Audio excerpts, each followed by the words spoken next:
और इस्लामाबाद की एहतसाब अदालत ने मशकूक ट्रांजैक्शन केस में आसिफ अली जरदारी की दरख्वास्त से बरियत मुस्तरद होने का तहरीरी फैसला भी जारी कर दिया। फैसले में कहा गया है कि तस्लीम शुदा हकीकत है, Asif Ali Zardari public office holder थे। पब्लिक ऑफिस होल्डर के मामले पर नैब तरमीमी ऑर्डिनेंस का इतलाक नहीं होता।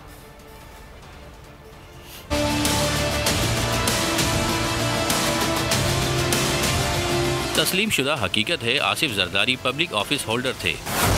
पब्लिक ऑफिस होल्डर के मामले पर नैब तरमीमी ऑर्डिनेंस का इतलाक नहीं होता। आसिफ जरदारी की 8 अरब की मशकूक ट्रांजैक्शन केस में बरियत की दरख्वास्त मुस्तरद। इस्लामाबाद की एहतसाब अदालत ने तहरीरी फैसला जारी कर दिया।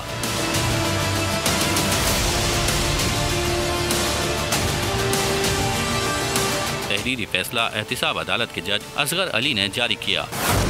फैसले में कहा गया कि आसिफ जरदारी बादिउल नज़र में इस केस में शामिल हैं। आसिफ अली जरदारी पर मनी लॉन्ड्रिंग और करप्शन का इल्ज़ाम है। नैब के मुताबिक आसिफ जरदारी ने कराची घर की कीमत भी कागजात में कम जाहिर की।